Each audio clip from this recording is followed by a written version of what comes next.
Hello students. आज हम मिलने वाले हैं धरती के सबसे छोटे अपराधी से, जिसका नाम है वायरस। वायरस न सांस लेता है, न खाता है, न चलता है, लेकिन पूरी दुनिया को लॉकडाउन कर सकता है। तो स्टूडेंट, वायरस किसको कहा जाता है, हम लोग ये समझेंगे। तो वायरस क्या है? ए सेलुलर ऑब्लिगेट इंट्रासेलुलर पैरासाइट। तो इसका क्या मतलब हुआ? ये कोशिका भी नहीं है और ये अकेले कुछ नहीं कर सकता। तो वायरस को ऐसे समझिए जैसे एक पेन ड्राइव हो। तो पेन ड्राइव के अंदर बहुत सी फाइल्स रहती हैं, लेकिन वो बाहर क्या होता है? बिल्कुल बेकार होता है।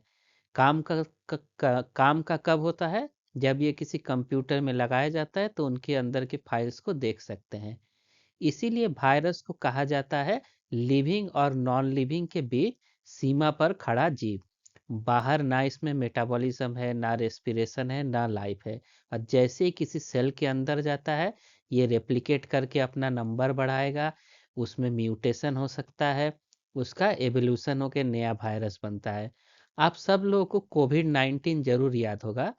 तो वो वायरस क्या था? ना वो चलकर हमला किया, ना सोचकर कोई योजना बनाया। बस जैसे ही वो हमारी कोशिकाओं में घुसा, उसने हमारे राइबोसोम और सारे एंजाइम्स को क्या कर लिया? अपने इस्तेमाल के लिए काम पे लाया और अपनी लाखों कॉपी बनाया। मतलब वायरस कहता क्या है? तुम अपना सेल दे दो, मैं अपना फ्यूचर खुद बना लूंगा।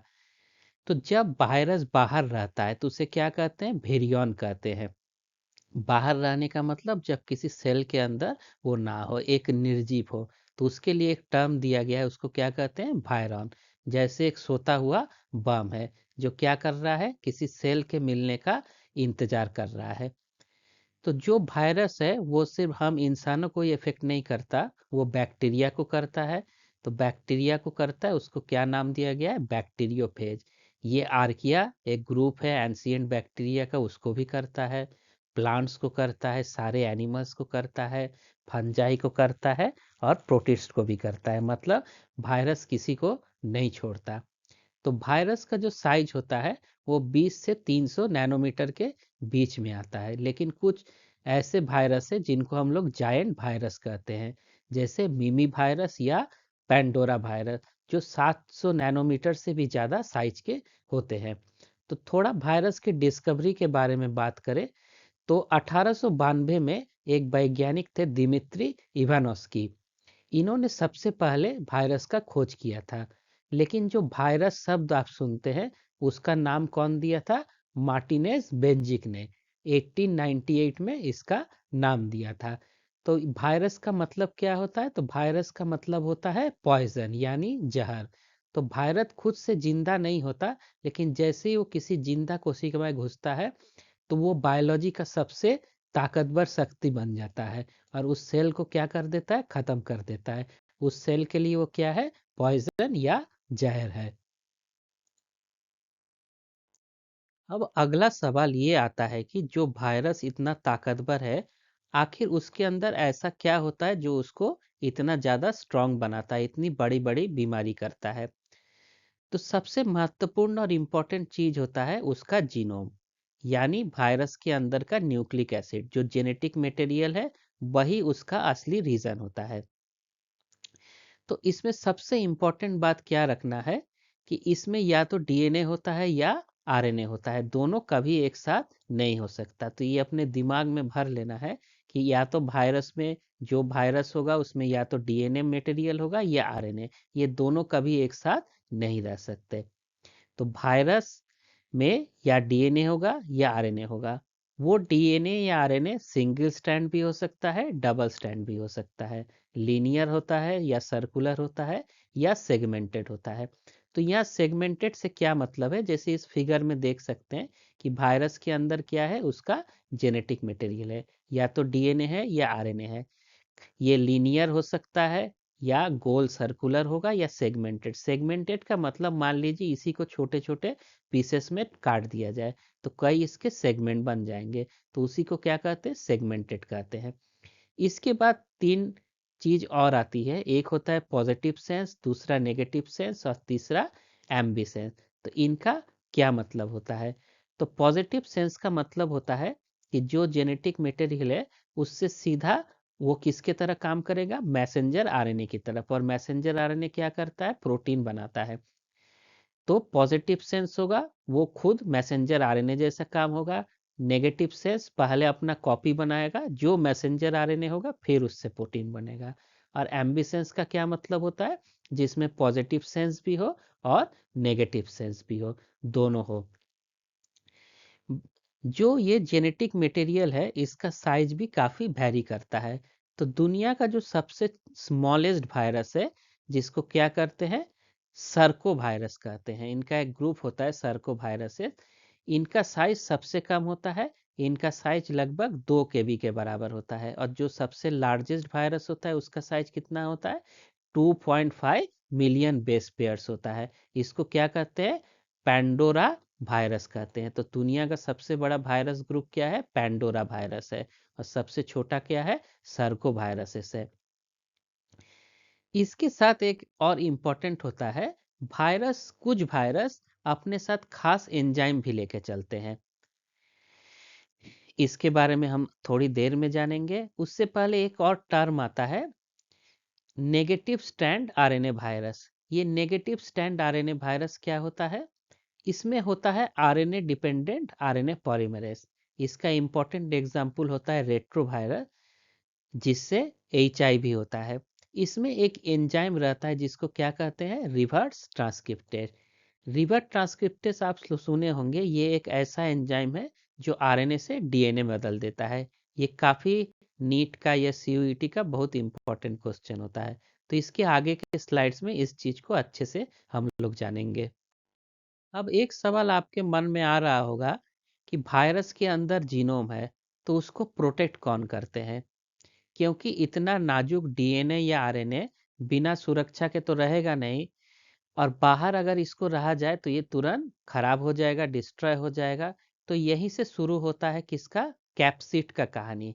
कैप्सिड क्या है, कैप्सिड एक प्रोटीन है जो वायरस के न्यूक्लिक एसिड को क्या करता है, चारों तरफ से घेर के सुरक्षा देता है। तो कैप्सिड के क्या काम है, 2 काम है।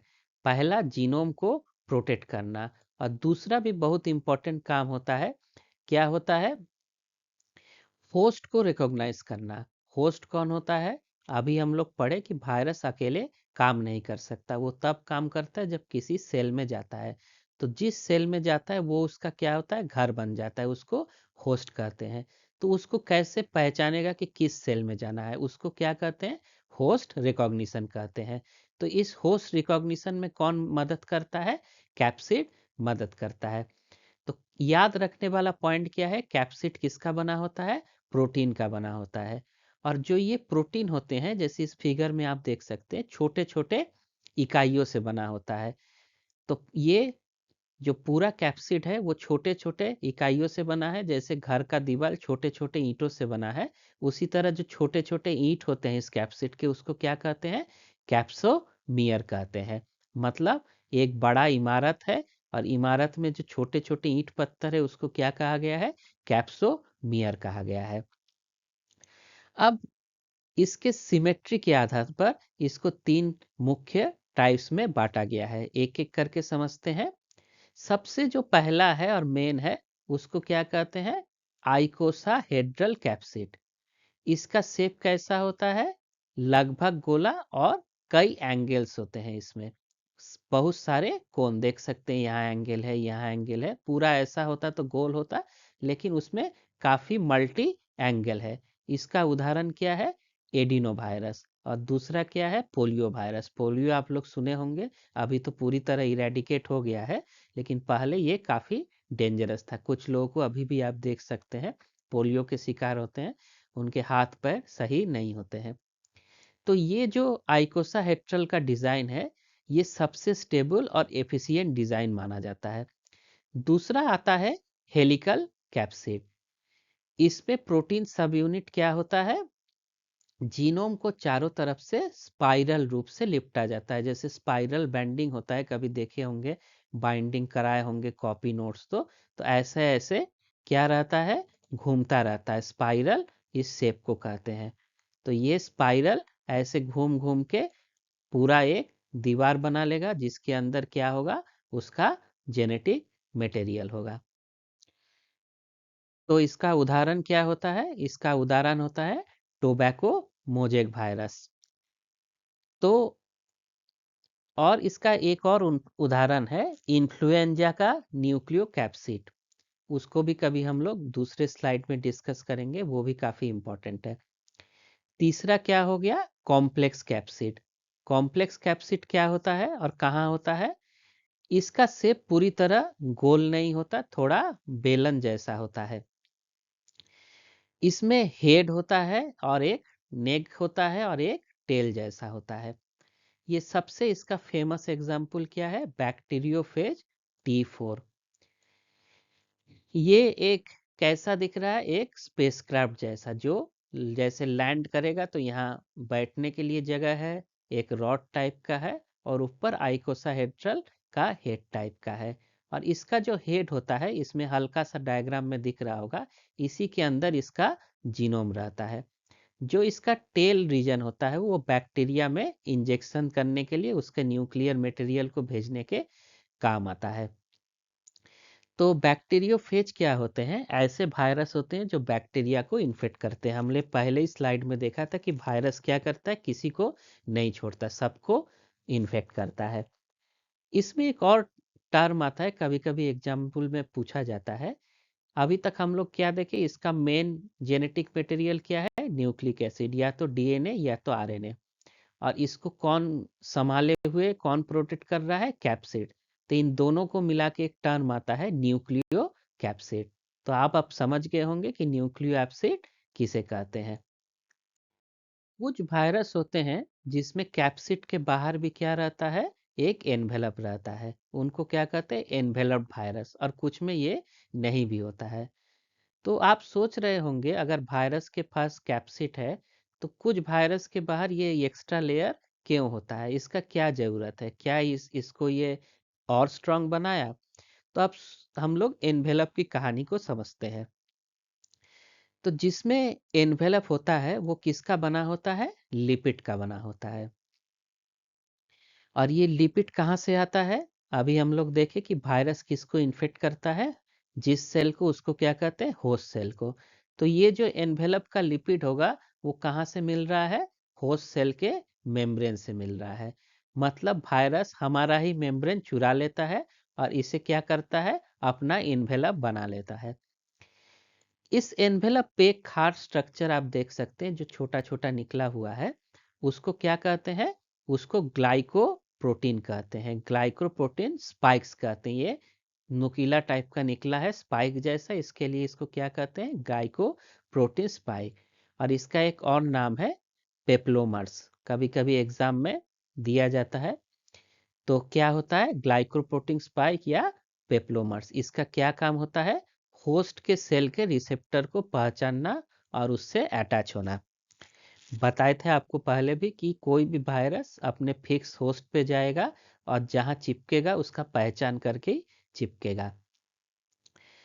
तो इसमें क्या होता है, जैसे आप लोग जानते होंगे कोविड वायरस था, उसका भी जब आप लोग उसका फोटो देखते थे उसमें भी क्या निकला रहता था, ऐसे स्पाइक निकला रहता था। तो वो भी उसका क्या होता था, जुड़ने के लिए वो किससे जुड़ता था, होस्ट के सेल से। तो जो कोविड वायरस है उसका स्पाइक किससे जुड़ता था, हमारे सेल में एक रिसेप्टर होता है जिसका क्या नाम होता है, ACE2 रिसेप्टर। इसी से जुड़ने के लिए कोरोना वायरस में वो स्पाइक होता था। तो ये नॉर्मल जो एनवेलप है, एनवेलप वाले वायरस होते हैं, इसमें पाया जाता है। तो स्पाइक को हम लोग ऐसे समझ सकते हैं कि ये क्या है, वायरस का चाबी है। और जो रिसेप्टर है वो क्या है, वो ताला है। जब सही वायरस ताला चाबी जुड़ जाएगा तो वो सेल को इन्फेक्ट करेगा, उसके अंदर अपना जेनेटिक मटेरियल डाल देगा। इसके कुछ इंपॉर्टेंट एग्जाम्पल है, क्या है, influenza virus, HIV virus, herpes virus. ये नाम नीट में बार बार पूछे जाते हैं। तो अब इन्वेलप का सबसे इम्पोर्टेंट पॉइंट है कि ये लिपिड का बना होता है। तो इसके एक नुकसान भी हो सकता है। लिपिड क्या होता है? सेंसिटिव होता है। किससे है? डिटर्जेंट से, सॉल्वेंट से, हीट से। तो आप लोगों को याद होगा जब कोरोना वायरस आया था, कोविड हुआ था, तो क्या कहा जाता था? बार बार क्या करना है? हाथ धोना है। किससे धोना है? साबुन से अच्छे से धोना है। तो अब आप समझ सकते हैं कि क्यों कहा जाता था। अगर साबुन से, साबुन क्या है? डिटर्जेंट है, उससे करेंगे तो उसका क्या होगा? एनवेलप टूट जाएगा, वायरस कमजोर हो गया। और ये भी कहा जाता था कि क्लोज कांटेक्ट ना करे, ड्रॉपलेट ना करे। तो ये जो एनवेलप वायरस होते हैं वो आमतौर पर कैसे कहते हैं? जो लोग आसपास किसी को हो गया, वो छींक दिया, तो उसके ड्रॉपलेट से ये वायरस चला जाएगा, या ब्लड से भी जा सकता है। तो कोविड था, वो भी ड्रॉपलेट से फैलता है। जो HIV होता है वो किससे फैलता है? ब्लड से। पर किसी के ब्लड में अगर HIV वायरस है तो वो ड्रॉपलेट से तो नहीं फैलेगा, लेकिन ब्लड ट्रांसफ्यूजन से फैल सकता है। तो इन वायरस को रोकने का क्या तरीका होता है? अच्छा हाइजीन और दूरी बना के रखना। तो एनवेलप वायरस को पहचान दिलाता है, लेकिन वही एनवेलप इसको क्या करता है? नाजुक भी बनाता है। अब तक हम जान चुके हैं कि वायरस क्या है, उसके अंदर क्या होता है, और उसका स्ट्रक्चर कैसा होता है। अब सबसे ज़रूरी सवाल है, इतने सारे वायरस हैं, उनको हम क्लासिफाई क्यों करते हैं? क्योंकि एग्जाम में कंफ्यूजन यहीं से शुरू होता है। तो सबसे पहला वायरस वायरस को क्लासिफाई करने का तरीका क्या है? होस्ट के आधार पर, जिसको इन्फेक्ट कर रहा है उसके नाम से है। जो बैक्टीरिया को इन्फेक्ट करता है उसको क्या कहते हैं? बैक्टीरियोफेजेस। जिसका उदाहरण क्या होता है? T4 phases. ये क्या करता है? सीधे बैक्टीरिया में अपना जीनोम इंजेक्ट कर देता है, बाहर बैठा रहता है और अपना जेनेटिक मटेरियल अंदर भेज देता है। कुछ वायरस होते हैं जो क्या करते हैं? प्लांट को इन्फेक्ट करते हैं, उनको क्या कहा जाता है? प्लांट वायरस कहा जाता है। वैसे ही इसका उदाहरण क्या है? टोबैको मोज़ेक वायरस और कॉलीफ्लावर मोज़ेक वायरस। बहुत इंपॉर्टेंट है, आगे भी इनका नाम सुनेंगे। ऐसे ही जो एनिमल को करेगा उसको क्या कहेंगे? एनिमल वायरस, जिसमें इन्फ्लुएंजा हो, रेबीज हो, HIV हो, जो हम लोगों को काफ़ी इन्फ्लुएंस करते हैं। इसी तरह अगर आर्किया को इन्फेक्ट कर रहा है तो उसको क्या कहते हैं? Archaeal virus. ये जो आर्कियल वायरस होते हैं, इनका शेप स्पिंडल या फिलामेंटस होता है। मतलब वायरस क्या सोचता है? इंसान ही क्यों, जो भी मिले सबको हम इन्फेक्ट करेंगे। अब इसको दूसरे तरह से भी क्लासिफाई किया जाता है। किसके बेसिस पे? इसके जीनोम टाइप के बेस पे। और नीट हो, CUET हो, इनसे ढेर सारे क्वेश्चन हर साल आते हैं। तो एक साइंटिस्ट थे डेविड बाल्टीमोर, जिन्होंने अपना क्लासिफिकेशन दिया। तो ये क्लासिफिकेशन किसके बेसिस पे है? जीनोम के टाइप में और जीनोम से रेप्लिकेशन, मतलब फिर उसको कैसे DNA हो या RNA हो, उसका नंबर बढ़ाया जाए, उसके तरह बनाया जाए, जिसको रेप्लिकेशन कहते हैं। इसके स्ट्रेटेजी के आधार पर होता है। तो बाल्टीमोर का सिस्टम वायरस को कितने ग्रुप में बांटा है? 7 ग्रुप में बांटा है। एक एक करके समझेंगे, धीरे धीरे समझेंगे तो आसानी से समझ में आ जाएगा। पहला क्या है? Double standard DNA virus. नाम से ही है कि ऐसे वायरस जिसमें क्या होगा? DNA डबल स्टैंडर्ड होगा। इसके उदाहरण क्या है? हर्पीस वायरस है, और कौन है? पॉक्स वायरस है। पॉक्स भी एक खतरनाक वायरल बीमारी है। इनका DNA क्या होता है? सीधे RNA बना देगा, डबल स्टैंडर्ड DNA है। तो DNA से ट्रांसक्रिप्शन होगा और डायरेक्ट क्या बनेगा? Messenger RNA। DNA था डबल स्टैंडर्ड, ट्रांसक्रिप्शन हुआ मैसेंजर RNA, और उससे फाइनल क्या बनना है? प्रोटीन। क्योंकि हम सब जानते हैं असली काम कौन करता है? प्रोटीन करता है। फिर दूसरा आता है। दूसरा कौन है? Single standard DNA। ये किस में होता है? पार्वो वायरस में होता है। सिंगल स्टैंडर्ड DNA वायरस क्या करता है? उसके अंदर एक सिंगल स्टैंडर्ड DNA होता है। तो सबसे पहले सिंगल स्टैंड से ये क्या बनाएगा? डबल स्टैंड DNA बनाएगा। फिर उसके ट्रांसक्रिप्शन से क्या बनेगा? मैसेंजर RNA, और फिर प्रोटीन। ग्रुप 3 होता है डबल स्टैंडर्ड RNA वायरस, जिसका एग्जाम्पल क्या है? Rota virus. इनमें होता है इनमें होता है RNA डिपेंडेंट RNA पॉलीमरेज। तो इसको जरा समझते हैं, इसमें क्या हो रहा है। तो जो डबल स्टैंडर्ड RNA वायरस है उसमें क्या है? डबल स्टैंडर्ड RNA है। तो इससे क्या होगा? RNA डिपेंडेंट RNA पॉलीमरेज क्योंकि आरएनए से ही क्या बन रहा है, दूसरा आरएनए बन रहा है। तो उसीलिए यहाँ कौन सा एंजाइम काम कर रहा है, आरएनए डिपेंडेंट आरएनए पॉलीमरेज। और डबल स्टैंड आरएनए से ही क्या बनेगा, मैसेंजर आरएनए, फिर जाके वो प्रोटीन बनाएगा। तो इसका थोड़ा मैकेनिज्म अलग है। पहले दो था, डीएनए था, डीएनए से डायरेक्ट आरएनए बना। यहाँ डबल सिंगल था तो पहले डबल हुआ फिर आरएनए बना। यहाँ क्या है, डीएनए है ही नहीं लेकिन आरएनए क्या है, डबल स्टैंडर्ड है। तो इसको क्या जरूरत है, एक एंजाइम का जरूरत है। एंजाइम क्या है, आरएनए डिपेंडेंट आरएनए पॉलीमरेज है, जो क्या बनाएगा, मैसेंजर आरएनए बनाएगा। अब ग्रुप 4 क्या है, इसको कहते हैं प्लस मतलब positive sense single standard RNA. इसका उदाहरण क्या है, पोलियो वायरस है और सार्स कोव 2 वायरस है। ये बहुत इंटरेस्टिंग होता है। क्यों इंटरेस्टिंग होता है, ये क्या करता है, इनका जो आरएनए है वो सीधे किसके तरह काम करेगा, मैसेंजर आरएनए की तरह काम करता है। ये एमसीक्यू का बहुत इंपॉर्टेंट टॉपिक है। इसके बाद चलते हैं ग्रुप 5 में। 5 क्या है, ये माइनस मतलब नेगेटिव और एसएस मतलब negative sense single standard RNA virus. इसके उदाहरण क्या है, इन्फ्लुएंजा और रैबिस। तो इनका और इनमें क्या अंतर हो जा रहा है, इनको पहले बनाना पड़ता है, कॉम्प्लीमेंट्री स्टैंड बनाना पड़ेगा। कॉम्प्लीमेंट्री स्टैंड बनेगा, उसके बाद क्या होगा, ट्रांसक्रिप्शन होगा, फिर उसके बाद उससे ट्रांसलेशन होके प्रोटीन बनता है। फिर छठा ग्रुप आता है जिसका उदाहरण क्या है, रेट्रोवायरस, जिससे क्या होता है, एचआईवी होता है। इसका सिस्टम थोड़ा अलग है। इसमें क्या होता है, सिंगल स्टैंडर्ड, यहाँ इसको ऐसे लिखा क्यों गया है, एसएस आरएनए क्या है, सिंगल स्टैंडर्ड आरएनए, और आरटी क्या है, एंजाइम लिखा गया है रिवर्स ट्रांसक्रिप्टेज। तो इसमें जो सिंगल स्टैंडर्ड आरएनए है उससे क्या हो रहा है, रिवर्स ट्रांसक्रिप्टेज एंजाइम द्वारा क्या बन रहा है, डबल स्टैंडर्ड डीएनए इंटरमीडिएट बनता है। फिर वापस डीएनए से आरएनए और आरएनए से फिर प्रोटीन बनेगा। तो इसमें इंपॉर्टेंट क्या होता है, इसके साथ क्या रहता है हमेशा, इस वायरस के साथ रिवर्स ट्रांसक्रिप्टेज एंजाइम।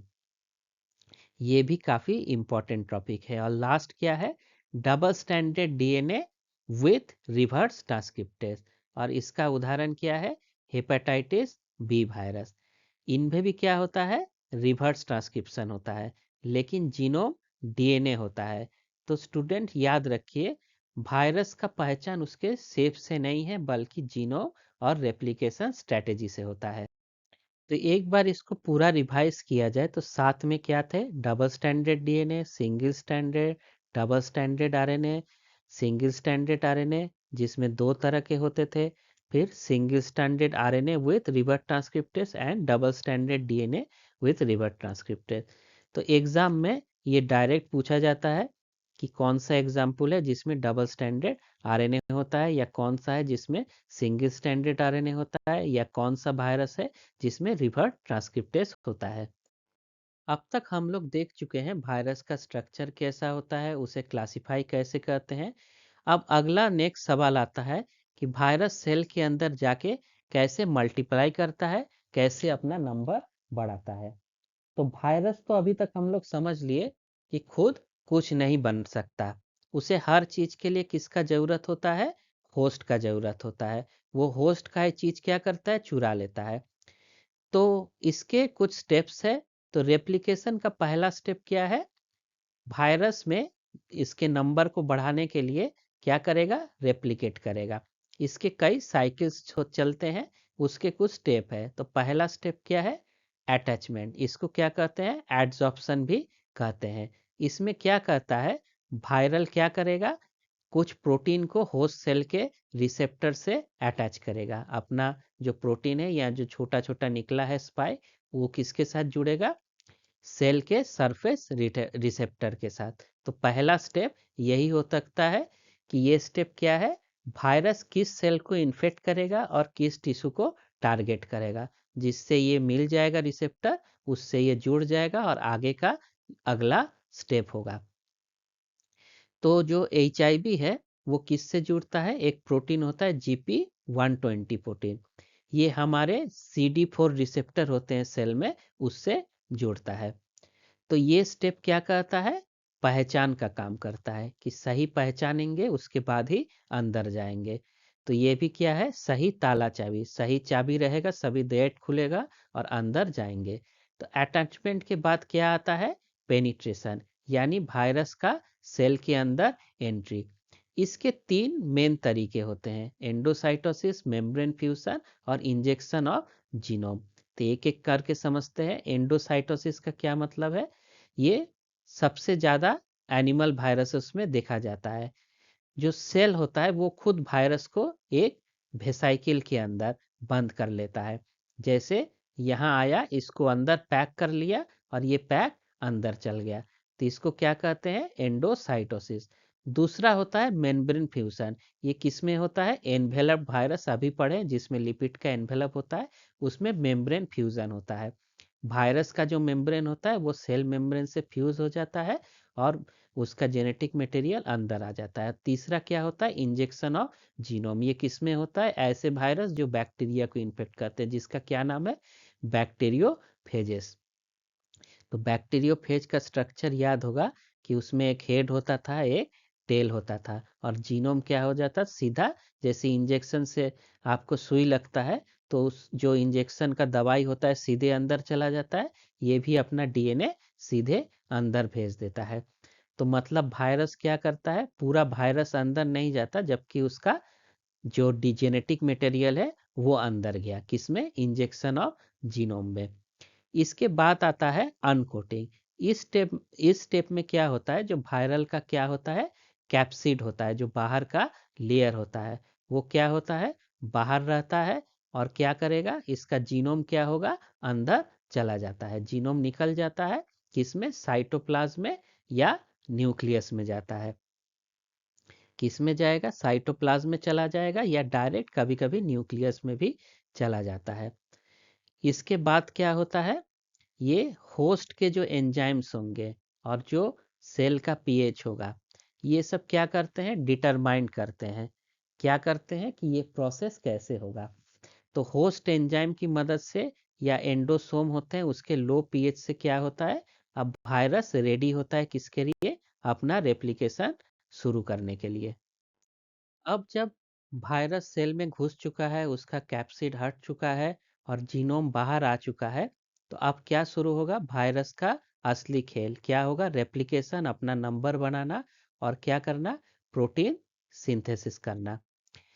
तो यहीं से तय होता है कि वायरस कितनी तेजी से सेल को कंट्रोल करेगा। तो स्टूडेंट्स, ये स्टेज पूरी तरह डिपेंड करता है किस पे, वायरस के जीनोम पे। कैसे करता है, अगर वायरस क्या है, डीएनए वायरस है, तो उसका रेप्लिकेशन कहाँ होता है, न्यूक्लियस के अंदर होता है। इसके एग्जाम्पल है हर्पीज वायरस और एडिनो वायरस। अगर वायरस कौन सा वायरस है, आरएनए वायरस, जिसका जेनेटिक मटेरियल आरएनए है, तो वह कहाँ रेप्लिकेट करेगा, अपना नंबर कहाँ बढ़ाएगा, साइटोप्लाज्म में। ऐसा क्यों होता है, क्योंकि आरएनए वायरस को न्यूक्लियस का जरूरत ही नहीं पड़ता। अगर उसके पास रिवर्स ट्रांसक्रिप्टेस एंजाइम है, तो वहीं वो अपने आरएनए से क्या बना लेगा, डीएनए बना लेगा, तो उसको न्यूक्लियस के अंदर जाने का जरूरत ही नहीं पड़ता। तो आरएनए वायरस का क्या एग्जाम्पल है, रेट्रोवायरस। तो आरएनए को क्या करेगा, डीएनए में बदलेगा, फिर उस डीएनए होस्ट के जीनोम में क्या करता है, इंटीग्रेट कर लेता है। तो आरएनए से डीएनए बना, फिर इंटीग्रेशन होगा। तो जीनोम का जो रेप्लिकेशन होता है उसमें क्या होता है, पहले वायरल जीनोम का कॉपी बनेगा, इसके कई कॉपी बनेंगे, कॉपी बनने के बाद क्या होगा, ट्रांसक्रिप्शन होगा, उससे क्या बनेगा, मैसेंजर आरएनए बनेगा, किसका, वायरल के डीएनए का मैसेंजर आरएनए का। और तीसरा क्या होगा, उस आरएनए से प्रोटीन बनेगा। और जो प्रोटीन बनता है वो किससे बनता है, जो होस्ट होता है उसी के राइबोसोम को यूज करके। कई बार क्वेश्चन पूछा जाता है कि वायरस अपना प्रोटीन कैसे बनाता है, तो वो कैसे बनाता है, होस्ट के राइबोसोम से। वायरल के अंदर कोई सेल ऑर्गेनेल नहीं होता, वायरल का राइबोसोम नहीं होता। इसको जरूर आप लोग याद रखिएगा कि राइबोसोम वायरस के पास नहीं होता, वो किसका होता है, सेल का होता है। तो वायरस क्या करता है, सेल के राइबोसोम को हाईजैक कर लेता है। तो जब ये सब बनने लगा तो फिर क्या होगा, नेक्स्ट स्टेप आता है असेंबली, जिसको मैसुरेशन भी कहते हैं। इसमें क्या होता है, जो कैप्सिड प्रोटीन होते हैं वो क्या करेंगे, आपस में जुड़ जाएंगे, और जुड़ने के बाद जीनोम के चारों तरफ क्या करेंगे, इसको घेर लेंगे, और फिर क्या बनेगा, नया वायरस बन जाएगा। इसको क्या कहते हैं, सेल्फ असेंबली कहते हैं, जो ये कैप्सिड आपस में जुड़ता है। और इसके लिए क्या जरूरत होता है, बहुत ज़्यादा एनर्जी का जरूरत होता है। और आखिरी स्टेप क्या है, रिलीज है। रिलीज में क्या होता है, नए बने हुए वायरस क्या होंगे, होस्ट सेल से अब बाहर निकलेंगे। तो ये बाहर निकलने का भी दो तरीका होता है। पहला है सेल लाइसिस, इसमें क्या होगा, होस्ट का जो सेल होगा वो फट जाएगा और सारे वायरस क्या होंगे, बाहर निकलेंगे। इसका उदाहरण क्या है, बैक्टीरियोफेजिस में, और जो नॉन एन्वेलप्ड वायरस होते हैं उसमें होता है। दूसरा क्या है, बडिंग। ये क्या होता है, ये किस में होगा, एन्वेलप्ड वायरस में होता है। ये वायरस क्या करते हैं, धीरे धीरे मेम्ब्रेन से बाहर निकलते हैं, और होस्ट सेल को क्या होगा, काफी समय तक होस्ट सेल सरवाइव करेगा। मरना तो है ही, लेकिन काफी समय तक वो जिंदा रह सकता है। तो इसी समय जब वायरस को मौका मिल जाता है तो उसका लिपिड एनवेलप क्या करता है, अपने ऊपर डाल लेता है और अपना एनवेलप याद रखता है। तो वायरस का असली हथियार क्या है, होस्ट सेल का मशीनरी, जिसका वो क्या करता है, अपने फायदे के लिए इस्तेमाल करता है। अब तक हम देख लिए कि वायरस कैसे रेप्लिकेट करता है, लेकिन बैक्टीरियोफेज वायरस जो होते हैं, जो बैक्टीरिया के अंदर रेप्लिकेट करते हैं, ये दो अलग अलग तरीके से कर सकते हैं। एक होता है सीधा हमला और सेल का मौत, जिसको क्या कहते हैं, लाइटिक साइकिल। और दूसरा क्या होता है, चुपचाप सेल के अंदर छिपा रहता है, उसको क्या कहते हैं, लाइसोजेनिक साइकिल। तो पहले लाइटिक साइकिल को समझेंगे, इसमें क्या होता है। तो ये है वायरस का फास्ट और जल्दी जल्दी होने वाला। तो इसको समझते हैं कैसे जल्दी जल्दी होता है। पहले क्या होगा, अटैचमेंट, जाके बैक्टीरिया के ऊपर बैठ गया। दूसरा क्या है, फेज, डीएनए को होस्ट के अंदर डालना, जिसे क्या कहते हैं, पेनिट्रेशन कहते हैं। तो होस्ट सेल फेज के लिए, तीसरे में क्या होता है, बायोसिंथेसिस। तो जो होस्ट सेल है, जो बैक्टीरिया है हमारे केस में, वो क्या कर रहा है, जो इसका डीएनए गया है उससे आरएनए बन रहा है और प्रोटीन बन रहा है, किसका, वायरस के लिए। फिर इसके अंदर क्या होता है, असेंबली होता है। जो नया फेज बना है वो क्या करता है, अपने आप को जोड़ के छोटा छोटा इसके अंदर वायरस बनता है। और लास्ट स्टेज क्या है, लाइसिस है, सेल फट जाता है और सैकड़ों नए फेजेस बाहर निकल आता है। इसीलिए इसको क्या कहते हैं, लाइटिक साइकिल। इसमें क्या हुआ, इमीडिएट रेप्लिकेशन, तुरंत रेप्लिकेशन हुआ, अंदर गया, अपना बनाया, संख्या बढ़ाया, बाहर निकल गया। और होस्ट सेल का क्या होगा, लाइसिस होगा, और होस्ट सेल क्या हो गया, डेड हो गया, उसका जान ले लिया। मतलब वायरस का काम भी हो गया और सेल भी खत्म हो गया। और दूसरा रास्ता क्या होता है, लाइसोजेनिक साइकिल। ये क्या होता है, बहुत धीमा होता है, लेकिन जो भी चीज़ धीमा होता है उसको हमेशा याद रखिए, वो क्या होता है, स्मार्ट होता है, उसके काफ़ी ज़्यादा फायदे होते हैं। तो इसको देखते हैं। तो इसका फर्स्ट में क्या करता है, इसको क्या कहते हैं, अटैचमेंट और इंजेक्शन। जैसे यहाँ था, बैठ गया, अपना डीएनए डाल दिया। लेकिन जो सेकेंड स्टेप है वो बहुत इंटरेस्टिंग है, जिसको क्या कहते हैं, इंटीग्रेशन कहते हैं। इंटीग्रेशन में क्या होता है, इसमें जो वायरस का डीएनए है वो क्या हो जाता है, होस्ट के जो बैक्टीरिया है उसके क्रोमोसोम से जुड़ जाता है, उसमें इंटीग्रेट हो जाता है, उसमें सम्मिलित हो जाता है। तो इसे क्या कहते हैं, इस इंटीग्रेटेड वायरल डीएनए को एक नाम दिया गया है, उसको क्या कहते हैं, प्रोफेज। ये भी बहुत ज़्यादा इंपॉर्टेंट क्वेश्चन रहता है, प्रोफेज क्या है। तो वायरस का डीएनए बैक्टीरिया के डीएनए से जुड़ गया, और ये किस में होता है, जो बैक्टीरियोफेजेस वायरस होते हैं। तो प्रोफेज क्या है, इंटीग्रेटेड फेज डीएनए, जुड़ा हुआ डीएनए। इसको जरूर याद रखिएगा, बहुत काम का है। अब जब ये जुड़ गया तो क्या करेगा, अब बैक्टीरिया जब भी डिवाइड करेगा तो प्रोफेज भी क्या करेगा, उसके साथ रिएक्टिवेट करेगा, लेकिन कोई लाइसिस नहीं होता। ये क्या करता है, अपना संख्या बढ़ाता जाता है और काफी बैक्टीरिया में ये फैलता जाता है। सेल को कोई डैमेज नहीं, और सेल नॉर्मली क्या रहता है, जिंदा रहता है। ये क्या फेज चल रहा है, इसी स्टेज को क्या कहते हैं, लाइसोजेनी, कि बैक्टीरिया का नंबर बढ़ रहा है, उसके साथ वायरस भी अपना डीएनए हजारों बैक्टीरिया में बढ़ाता जा रहा है, लेकिन निकल नहीं रहा है। निकलता कब है? जब इसके ऊपर क्या आ जाए, कोई स्ट्रेस आ जाए। स्ट्रेस मतलब या तो कोई केमिकल हो जाए जिससे बैक्टीरिया का जीना मुश्किल हो जाए, या यूवी लाइट हो, या ऐसे कोई भी और रीज़न हो जो जिससे बैक्टीरिया क्या हो, ख़त्म हो सके। तो ये क्या हो जाता है, तुरंत एक्टिवेट हो जाता है, खतरा समझ जाता है। और इसमें कौन सा साइकिल स्टार्ट हो जाएगा, लाइटिक साइकिल। और लाइटिक साइकिल में क्या होता था, ये टूट के बाहर निकल जाता था। तो इसमें लाइटिक्स, इसमें जब ये स्ट्रेस आया और उससे लाइटिक साइकिल स्टार्ट हुआ, इसको क्या कहते हैं, इंडक्शन। मतलब बाहर से सूचना आया और ये समझ गया कि अब इसमें रहना सही नहीं, बाहर निकल के भागना सही है। तो इसको क्या कहते हैं, उस स्टेज को इंडक्शन कहते हैं। तो लाइसोजेनी के क्या परिणाम हुए, यहाँ तो लाइटिक जैसा हो गया और पहले क्या था, छुप के बैठा था।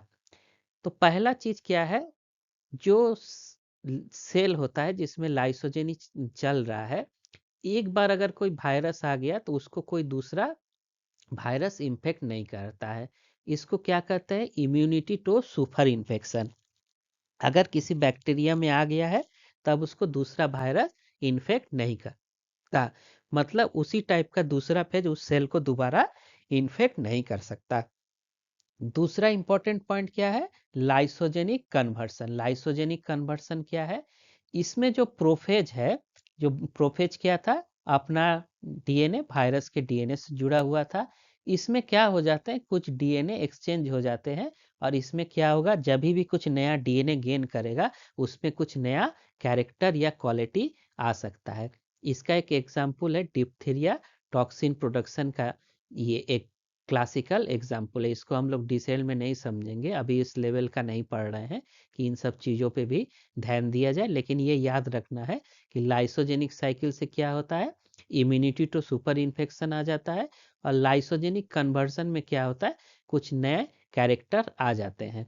तो वायरस क्या होता है, तुरंत, कभी तुरंत मरता नहीं है, और क्या करता है, छिपकर इंतजार करता है और लाइटिक और लाइसोजेनिक स्ट्रेटेजी से अपना नंबर बढ़ाता है। ये सब किसका कहानी है, बैक्टीरियोफेजेस का। अब हम लोग एक बहुत खास वायरस के बारे में बात करेंगे जो पूरे दुनिया के मेडिसिन को बदल दिया है। इसका नाम है रेट्रो वायरस। इसी से क्या होता है, एचआईवी बीमारी होता है, क्योंकि ये वायरस बायोलॉजी के सबसे उल्टे रास्तों में चलता है। कुछ लोग होते हैं जो हमेशा उल्टा काम करते हैं। जहाँ नॉर्मली क्या होता है, डीएनए से आरएनए बनता है और आरएनए से प्रोटीन बनता है, वहीं रेट्रोवायरस क्या करता है, आरएनए से क्या बनाता है, डीएनए बनाता है। और किस एंजाइम से, रिवर्स ट्रांसक्रिप्शन, रिवर्स ट्रांसक्रिप्टेज से।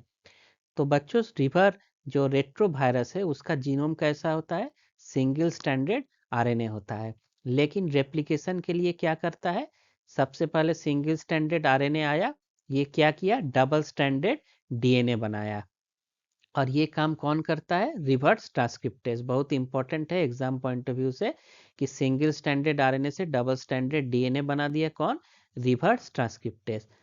तो रिवर्स ट्रांसक्रिप्टेज, फिर ये क्या होता है, ये जो होस्ट सेल होता है इसके न्यूक्लियस में चला जाता है और जाकर क्या करता है, उसके जो होस्ट का जो क्रोमोसोम है, उसका जो डीएनए है उसमें जुड़ जाता है, इंटीग्रेट हो जाता है।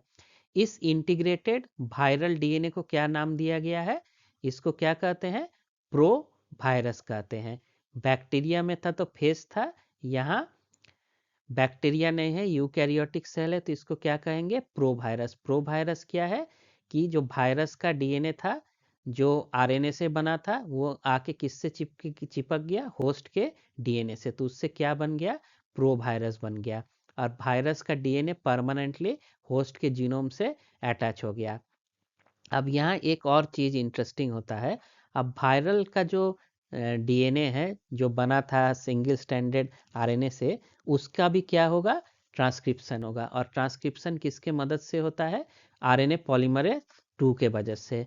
तो मतलब वायरस क्या किया, कि ये सीधे जीनोम भी हम लोग का कब्जा कर लिया और एंजाइम भी कब्जा कर लिया। अब उसी जीनोम में वो रहेगा भी, और उसी हमारे ही एंजाइम से वो वायरल क्या करेगा, अपना मैसेंजर आरएनए बनाएगा जिससे वायरल प्रोटीन्स बनेंगे। तो जीनोम और प्रोटीन फिर क्या होगा, असेंबल होते हैं, इसके प्रोटीन बनेंगे, इससे आरएनए बनेंगे और ये क्या होंगे, असेंबल होंगे। फिर ये कैसे निकलते हैं, बडिंग के द्वारा निकलते हैं।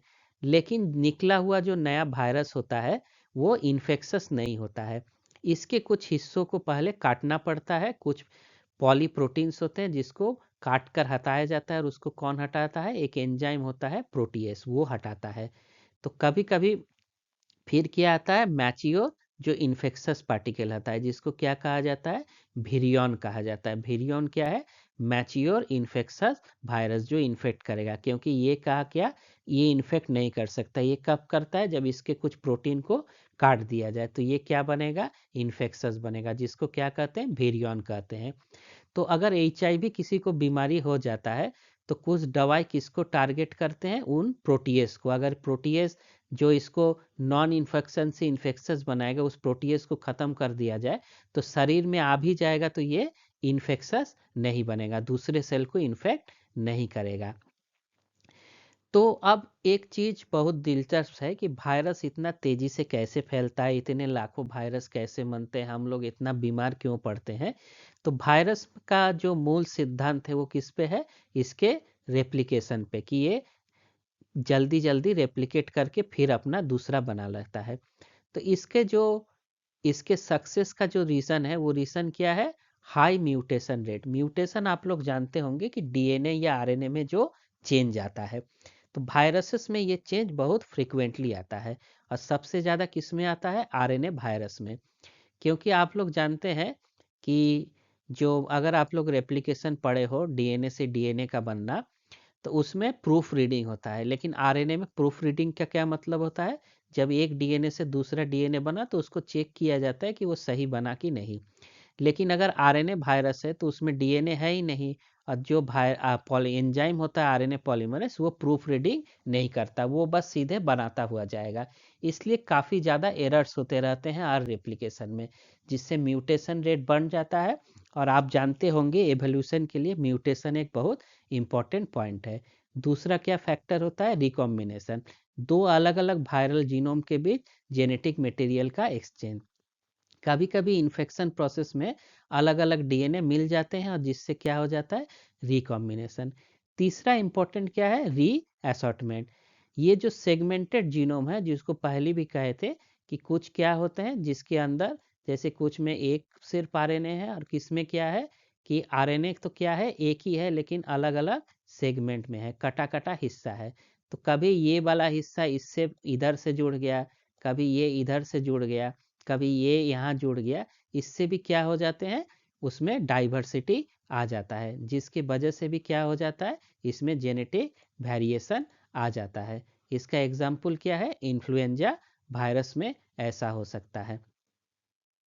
इससे दो तीन चीज़ें होती है, एक को कहा जाता है एंटीजेनिक शिफ्ट, मतलब उसका जो प्रॉपर्टीज़ है वो बदल जाता है।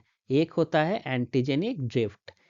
ये क्या होते हैं, एंटीजेनिक ड्रिफ्ट होते हैं छोटे छोटे बदलाव, और एंटीजेनिक शिफ्ट क्या होता है, बड़े बदलाव होते हैं, जिससे नए सब टाइप्स, आप कोविड के टाइम में सुनते होंगे कि नया स्ट्रेन आ गया, पहला वाला कमजोर था अब ज़्यादा स्ट्रांग आ गया।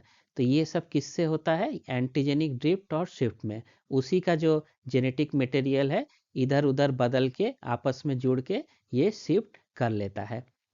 तो जो कोविड हो या फ्लू हो, इसमें ये सारी चीज़ें होती है।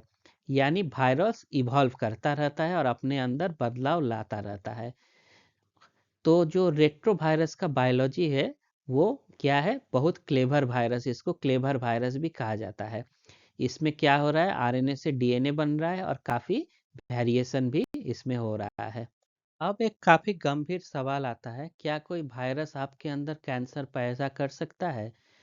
तो इसका जवाब है हाँ, कर सकता है। कुछ वायरस ऐसे होते हैं जिनको क्या कहा जाता है, ऑन्कोजेनिक वायरस, जो हमारी कोशिकाओं के जीन्स को बदल देता है और उन्हें क्या बना देता है, कैंसरस बना देता है।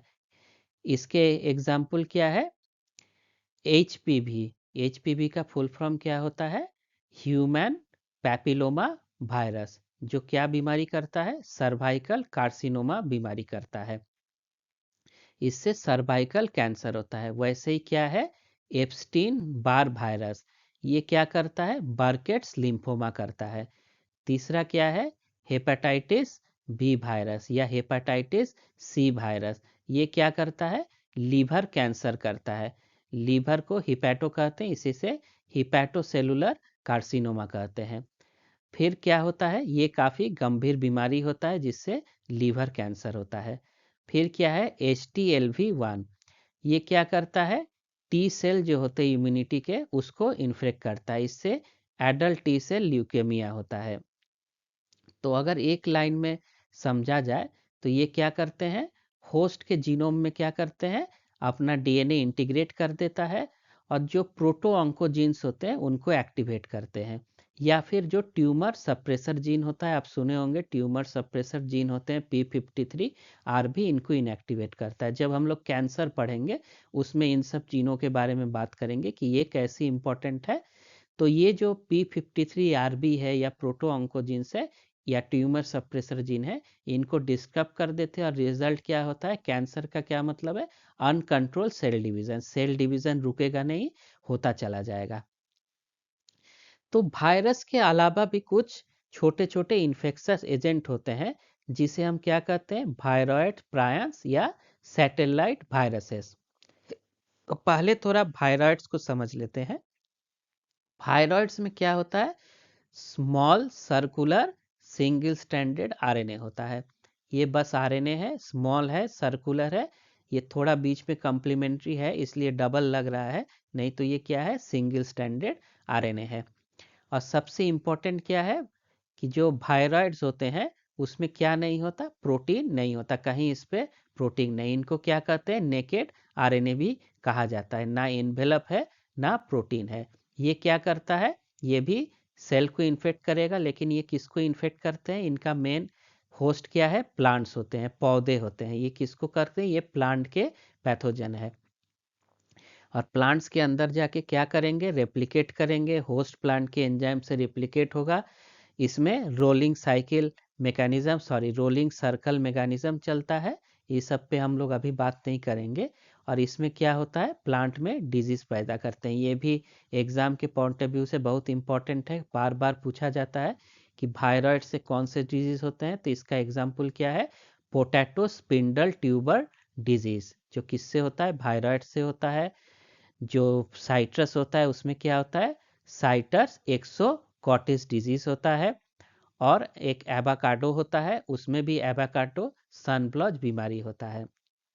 तो ये सब किस में होते हैं? प्लांट्स में होते हैं। और इससे बहुत ज़्यादा इकोनॉमिक लॉस होता है। इसी के तरह एक और होता है जिसको क्या कहते हैं? प्रायंस कहते हैं। अब इसमें क्या था? आरएनए था, कोई प्रोटीन नहीं था। इसमें कोई आरएनए नहीं होता। प्रायंस में क्या होता है? बस प्रोटीन होता है। No DNA no RNA, only protein. तो प्रायंस क्या करते हैं? जो दूसरे प्रोटीन होते हैं उसके साथ उनको भी क्या करते हैं? इन्फेक्शन बना देते हैं। और इससे क्या कॉज होता है? इससे कॉज होता है ट्रांसमिटेबल स्पॉन्जीफॉर्म इंसेफेलोपैथीज, जिसको क्या कहते हैं? शॉर्ट में स्क्रैपी डिजीज कहते हैं, या CJD क्रूचफेल्ड जैकब डिजीज। तो प्रायन से कौन से डिजीज होते हैं? एक को मैट काउ डिजीज कहा जाता है या स्क्रैपी डिजीज, और क्रूचफेल्ड जैकब डिजीज कहा जाता है। इन पे अलग वीडियो बनाएंगे प्रायंस पे लेक्चर, उसमें इन पे ज़्यादा स्ट्रेस देके बात करेंगे कि PRP प्रोटीन्स क्या होते हैं। तो प्रायंस क्या करते हैं? नॉर्मल प्रोटीन को एबनॉर्मल बना देते हैं। फिर लास्ट क्या आता है? Satellite virus. ये क्या होते हैं? ये ऐसे वायरस होते हैं जो खुद रेप्लिकेट नहीं कर सकते। इनके रेप्लिकेशन के लिए चाहे क्या चाहिए होता है? कुछ हेल्पिंग वायरस चाहिए जो आके इनको रेप्लिकेशन में मदद करे। जो बिना हेल्पर वायरस के इनका रेप्लिकेशन नहीं हो सकता। अब तक हम लोग वायरस के नेगेटिव इफेक्ट को जानते हैं कि वायरस से क्या होता है? गंभीर डिजीज होता है जैसे एड्स, कोविड, रेबीज, पोलियो। इससे काफ़ी क्रॉप लॉस होता है, एनिमल्स में डिजीज होता है, फूड प्रोडक्शन करता है, डेयरी पोल्ट्री में नुकसान होता है। लेकिन क्या इसका हम लोग अच्छे चीज़ों में यूज़ कर सकते हैं? इसका जवाब है हाँ। इसका यूज़ होता है वायरल वेक्टर्स में, जीन थेरेपी में। जीन थेरेपी भी अलग वीडियो बनाएंगे, उसमें देखेंगे कि कैसे वायरस का हम लोग इस्तेमाल करके ह्यूमन सेल में पहुंचा सकते हैं। मतलब वायरस को क्या बना दिया गया? जीन डिलीवरी का एक जैसे हम लोग देख रहे थे वायरस क्या करता है, अपने डीएनए को दूसरे होस्ट में डाल देता है। तो अगर वायरस को हम लोग ऐसा करें कि उसके डीएनए के जगह हम अपना कोई काम का जीन डाल दे तो वो भी होस्ट में चला जाएगा। इसी चीज का यूज करके वायरस को हम लोग बीमारी फैलाने के जगह हमारे मदद करने में यूज कर सकते हैं। तो कुछ ऐसे वायरस होते हैं जिनको क्या कहते हैं, ऑन्कोलिटिक वायरस। ये ऐसे वायरस होते हैं जो क्या करते हैं, कैंसर सेल को इन्फेक्ट करते हैं और उनको मारते हैं, तो जिससे हम लोग कैंसर भी ठीक कर सकते हैं, नॉर्मल से सुरक्षित और कैंसर सेल डेड। इसको स्मार्ट कैंसर थेरेपी भी कह सकते हैं। तीसरा होता है फेस थेरेपी। ये क्या करता है, जब बैक्टीरिया एंटीबायोटिक से, कहा जाता है कि कभी भी ज़्यादा एंटीबायोटिक नहीं खाना चाहिए। ज़्यादा खाएंगे तो क्या होगा, जो बैक्टीरिया को मारने का एंटीबायोटिक है उससे वो रेजिस्टेंट हो जाएगा। तो एक अब नया तकनीक निकाला गया है, जो एंटीबायोटिक से रेजिस्टेंट बैक्टीरिया हो जाएंगे तो उन पे क्या किया जाएगा, बैक्टीरियोफेजेस का इस्तेमाल। बैक्टीरियोफेज अभी पढ़े थे क्या होता है, ऐसे वायरस जो बैक्टीरिया को इन्फेक्ट करते हैं। तो ऐसे अगर वायरस हम लोग खा ले तो उन बैक्टीरिया को क्या कर देगा, वो मार देगा। तो जो future of anti microbial treatment है उसको फेस थेरेपी से किया जा सकता है। अभी सब ये सब ट्रायल में है, ये तो काम करता है, ये सब अभी ट्रायल में है, अभी स्टार्ट नहीं हुआ है, लेकिन फ्यूचर में इनका जरूर यूज होगा। तो वायरस ने हमको और क्या दिया है, टूल्स इन मॉलिक्यूलर बायोलॉजी। क्या टूल्स दिए हैं, प्रोमोटर्स दिए हैं, रिवर्स ट्रांसक्रिप्टेस एंजाइम दिया है, T7 आरएनए पॉलीमरेज दिया है। जो पूरा रिकॉम्बिनेंट डीएनए टेक्नोलॉजी या जेनेटिक इंजीनियरिंग है उसको पूरे वायरस से, इसके एंजाइम से हम लोग यूज करते हैं। तो वायरस से बीमारी फैलाने वाला जीव ही नहीं है, बल्कि मॉडर्न मेडिसिन हो, बायोटेक्नोलॉजी हो, इसका एक पावरफुल टूल है। तो हम लोग वायरस के बारे में काफ़ी कुछ जान चुके हैं। तो आप पूरा चैप्टर पढ़ने के बाद आइए इसको थोड़ा रिवाइज करते हैं कि हम लोग क्या जाने हैं। तो सबसे जो दो इम्पोर्टेंट चीज़ें हैं और ये एग्ज़ाम के कैसे आएंगे, तो सबसे पहला क्या है, वेरियन को पढ़े। वेरियन का क्या मतलब था, कंप्लीट इन्फेक्शन पार्टिकल, मतलब जो वायरस इन्फेक्ट कर सकता है। एक और टर्म पढ़े थे, न्यूक्लियो कैप्सिड। इसका क्या मतलब था, जीनोम प्लस कैप्सिड। जब बाहर का प्रोटीन और अंदर का जीनोम मिल जाए तो उसको क्या टर्म देते हैं, उसको न्यूक्लियो कैप्सिड करते हैं। वायरस का शेप याद होगा तो तीन तरह का होता था, हेलिकल, आइकोसाहेड्रल और कॉम्प्लेक्स, जिसके उदाहरण क्या थे, tobacco mosaic virus, adeno virus और इसमें बैक्टीरियोफेज। इसको याद रखने का ट्रिक क्या है, HIC, तीन शेप होते हैं, हेलिकल, आइकोसाहेड्रल और कॉम्प्लेक्स। फिर हम लोग क्या पढ़े थे, वायरस और उसका जीनोम टाइप। तो ये सब एग्जाम पॉइंट ऑफ व्यू से बहुत इंपॉर्टेंट है, सब याद ना रखे तो कुछ याद रख ले तो वो भी काम चला देगा। पोलियो वायरस क्या था, सिंगल स्टैंडर्ड आरएनए। इन्फ्लुएंजा क्या था, सिंगल स्टैंडर्ड आरएनए। HIV क्या था, सिंगल स्टैंडर्ड आरएनए, और इसी को क्या कहते हैं, रेट्रोवायरस। हर्पिस वायरस क्या होता है, डबल स्टैंडर्ड डीएनए। और हेपाटाइटिस बी वायरस क्या होता है, पार्शियली डबल स्टैंडर्ड डीएनए होता है। वायरस रिप्लिकेशन का क्या स्टेप था, अटैचमेंट, एंट्री, फिर अनकोटिंग होता था, फिर रेप्लिकेशन, फिर असेंबली, और लास्ट में क्या होता था, रिलीज होता था। फिर अगर कुछ सीक्वेंस बेस्ड क्वेश्चंस भी आते हैं कि इसमें जेनेटिक चेंज कैसे होता है, म्यूटेशन से, रिकॉम्बिनेशन से, और तीसरा क्या था, री असॉर्टमेंट से, खासकर इन्फ्लुएंजा के केस में, जिसमें क्या होता है, एंटीजेनिक ड्रिफ्ट और एंटीजेनिक शिफ्ट होता है। फिर हम लोग एक बहुत इंपॉर्टेंट वायरस को पढ़े थे जिसका नाम था रेट्रोवायरस, जिसके अंदर क्या होता था, सिंगल स्टैंडर्ड आरएनए होता था, जिससे क्या होता था, रिवर्स ट्रांसक्रिप्टेस एंजाइम होता था जो आरएनए से डीएनए बनाता था और जो होस्ट जीनोम से अटैच हो जाता, और उसको क्या टर्म दिए थे, प्रो वायरस नाम दिए थे। ये क्वेश्चन हर साल नीट में जरूर आता है। फिर हम लोग क्या देख रहे थे कि इसके डिजीज क्या होते हैं, इन्फ्लुएंजा है, एड्स है, कोविड है। इसके प्रिवेंशन के लिए वैक्सीन यूज होता है, एंटीवायरल ड्रग है और हाइजीन्स है। इनको करेंगे तो हम लोग सेफ रह सकते हैं। कुछ और फैक्ट्स है जो डायरेक्ट MCQ में आते हैं और इसी से रैंक में चेंजेस आता है। कुछ एक्स्ट्रा आदमी जान लेता है तो उसको उसका फायदा मिलता है। तो HIV क्या है, कौन से वायरस से एड्स होता है? HIV से। फ्लू किससे होता है? इन्फ्लुएंजा से। रेबीज किससे होता है? रेबीज वायरस से। कोविड-19 बहुत इंपॉर्टेंट क्वेश्चन है, किस वायरस से होता है? सार्स कॉव 2 वायरस से होता है। हेपेटाइटिस बी से। पोलियो, मीजल, तो ये तो आपको याद रहेगा। ये सब मैचिंग क्वेश्चंस में भी आ सकते हैं। फिर नेक्स्ट क्या है जिसमें बहुत बच्चे गलती करते हैं, इसको देख लेते हैं कि वायरस में राइबोसोम नहीं होता। वायरस को कभी आर्टिफिशियल मीडियम में कल्चर नहीं कर सकते। स्मॉलेस्ट वायरस क्या होता है? सर्को वायरस होता है, जो एक क्या है? एनिमल वायरस है। लार्जेस्ट क्या है? पेंडोरा वायरस है या मिमी वायरस है। सबसे पहला जो डिस्कवर वायरस हुआ था उसका क्या नाम है? टोबैको मोजेड वायरस हुआ था। एक और क्वेश्चन आ सकता है कि बैक्टीरियोफेज का डिस्कवर कौन किया था? इसमें 2 साइंटिस्ट थे, टॉट थे और डी हार्ली थे। फिर वायरल के प्रोटीन कोड को क्या कहते हैं? कैप्सिड कहते हैं। जो प्रोटीन सब यूनिट से बना उसको कैप्सोमियर कहते हैं। तो ये आप किसी भी एंट्रेंस के लिए हो, नीट हो, सीयूईटी हो, ये बहुत काम का चीज़ है। तो पूरे लेक्चर के बाद हम लोग आज क्या सीखे? वायरस हमको क्या सिखाया है? तो वायरस हमें ये सिखाता है कि परिस्थितियां जैसे भी हो, खुद को बदलना सीख लेना चाहिए। वही हम लोग को आगे बढ़ाता है। वायरस छोटा होता है लेकिन स्ट्रैटेजी उसका बड़ा होता है। यहाँ से हम क्या सीखते हैं कि साइज मैटर नहीं करता, क्या मैटर करता है? अपना सोच कैसा है। वायरस और क्या करता है? हर बार नया रास्ता ढूंढ लेता है, बार बार इन्फेक्ट करता है, अपना जीन चेंज कर लेता है और हार कभी नहीं मानता। तो आप भी अपना कोशिश जारी रखें तो आपको सफलता जरूर मिलेगी। फिर अगले वीडियो में हम लोग फिर मिलेंगे। अगर आप चैनल को सब्सक्राइब नहीं किए हैं तो जरूर सब्सक्राइब कर ले, आपको ऐसे ही वीडियो रेगुलर मिलते रहेंगे। Thank you.